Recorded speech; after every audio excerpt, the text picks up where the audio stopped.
Disclaimer: this story contains mature themes intended for adult viewers. Viewer discretion is advised. The hallway felt too narrow for the game I had just started. My bare feet tapped quickly against the wooden floor, the sound echoing like the beat of my own pulse. I knew he was behind me, close, too close, and the weight of his presence pressed against my skin even before his hands reached me. I laughed softly, breathless, daring him to catch me, my voice teasing in the dim light.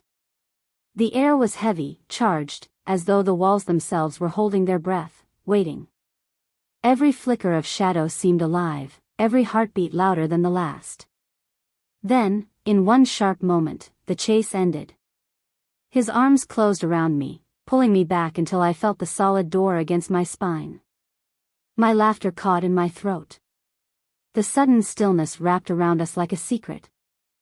His chest rose and fell against my back, his breath warm at my ear, unspoken words trembling on his lips but never spoken aloud. I tilted my head just slightly, enough to feel the nearness of him, enough to know he wouldn't let me go easily. The scent of him, familiar, grounding, yet intoxicating, made my knees weaken, though I stood pressed firmly between his strength and the door's unyielding surface. Every small shift in his body, every tightening of his grip, carried an unspoken question. Was this still part of the game, or had the game turned into something deeper, something neither of us could laugh away? My hands brushed against the doorframe, my breath shaky, my heart caught between fear and excitement. His silence was louder than words. His touch was firmer than any promise. And in that closeness, I realized the line between playful defiance and surrender was vanishing fast. The world narrowed to this moment, his breath at my ear, my pulse racing in my throat, and the heat building between us like a storm too powerful to resist. And just when I thought I could predict what would happen next, his lips moved closer to my skin. But I never expected what came after. For a moment, neither of us moved.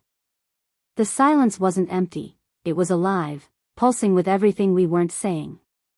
My pulse drummed in my ears, echoing the steady rhythm of his breathing behind me. I shifted slightly, trying to catch my balance, and the small movement brought me closer to him.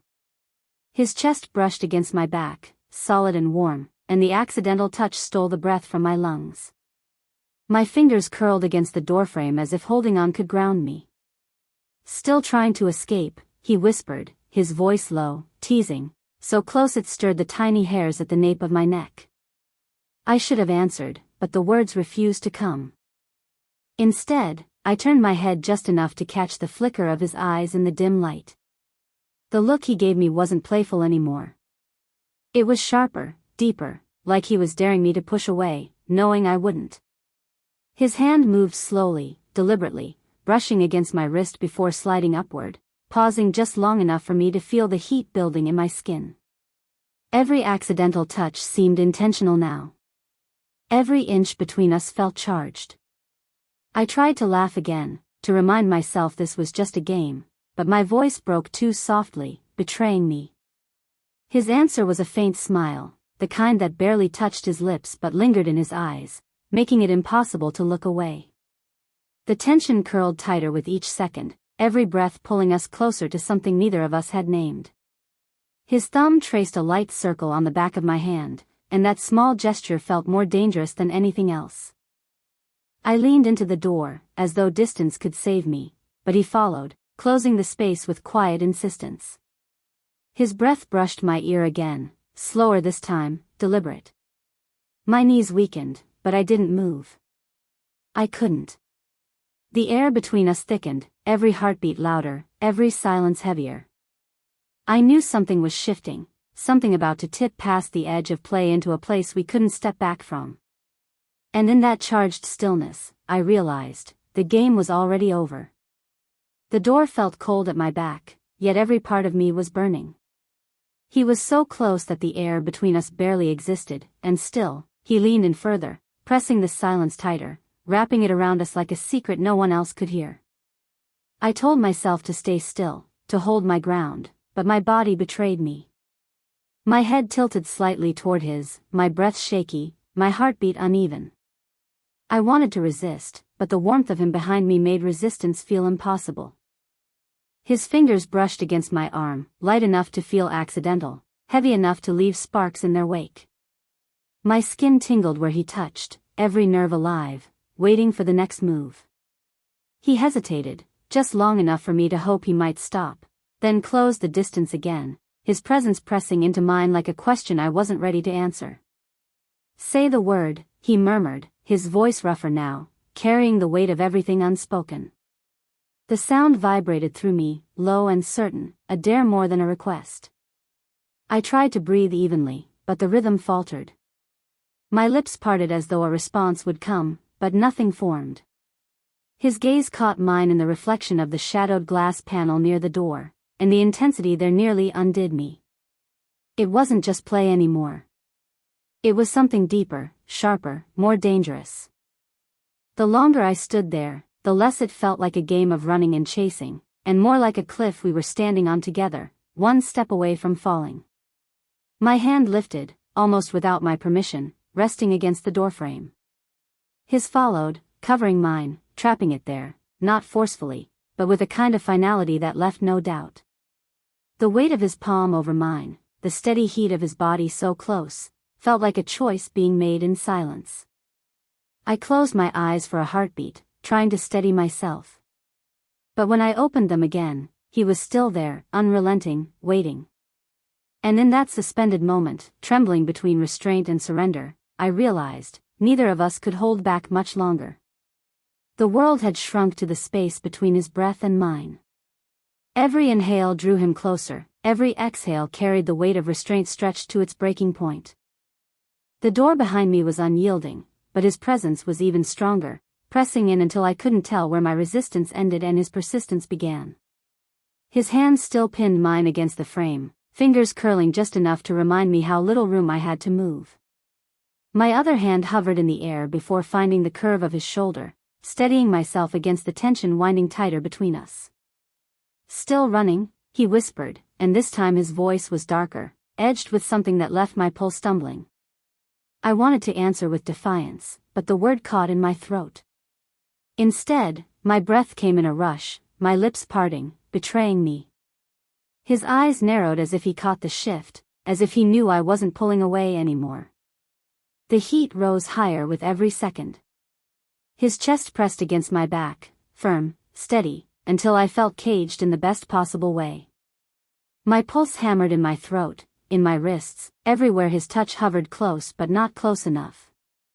Then, too deliberate to be accidental, his hand trailed from the doorframe to the curve of my arm, down to the edge of my waist. Each inch felt like fire, branding me, daring me to stop him. I didn't. I couldn't. My knees weakened, and I leaned heavier into the door. He followed the motion seamlessly, closing the space, his breath dragging across the sensitive skin at my neck. The sound I made was soft, unguarded, a whisper of surrender I hadn't meant to give away. His grip tightened, not harsh, but with intent. His presence surrounded me fully now, his warmth, his scent, his steady control. The tension climbed higher, sharper, until it felt like standing in the eye of a storm, seconds away from breaking. I drew in a shaky breath, ready to tell him to stop, or maybe to beg him not to. But before I could choose, he shifted closer still, lips hovering just shy of my skin. And that's where the world seemed to freeze, balanced on the razor's edge of something explosive. The heat of him pressed so close, the world outside no longer existed. His lips hovered at the curve of my neck, his grip firm, his breathing heavy with the same storm that tore through me. I could feel it, one more moment and the line would be crossed, and nothing would pull us back. But then, sudden and sharp, the sound of the front gate slammed shut. I froze. My heart leapt into my throat, every nerve on fire. His body went rigid behind me, though he didn't move away. Instead, his grip on my hand tightened, almost instinctively, as if letting go wasn't an option. We weren't alone. The hallway seemed to shrink even further, every sound amplified, the creak of footsteps outside, the distant murmur of voices. My pulse raced faster, not just with desire now, but with the dangerous thrill of being caught. His breath brushed my ear again, harsher this time.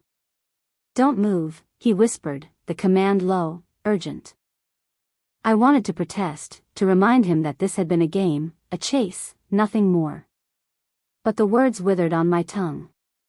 Because the truth was, I didn't want him to let go, not even now, not even with someone so close to discovering us. The tension twisted into something darker, sharper. Every second stretched, the space between what we felt and what we risked growing unbearably thin. His chest pressed tighter against my back, not retreating, daring me to acknowledge how little control I had left. The footsteps drew nearer, the faint outline of a shadow moving across the frosted glass of the front door. I held my breath, the sound of it too loud in the silence. He didn't step away. He leaned closer, deliberately, his lips brushing so close to my skin that the smallest movement would give us away. "Still running?" he asked again, softer this time, dangerous in its calm. I should have been afraid of being discovered. Instead, my body trembled with something far more reckless, the realization that the risk itself made the moment unbearable to resist. The shadow paused at the door, lingering as if listening. My stomach knotted. My mind screamed to push him back, to end this before it spiraled too far. But my body betrayed me. I tilted toward him, my lips parting, my breath desperate, silent. And that's when the doorknob rattled. The sound jolted through me, shocking, undeniable. I gasped, and he seized the sound, the vulnerability, as though it belonged to him alone. His hand pressed harder against mine, pinning me with quiet authority.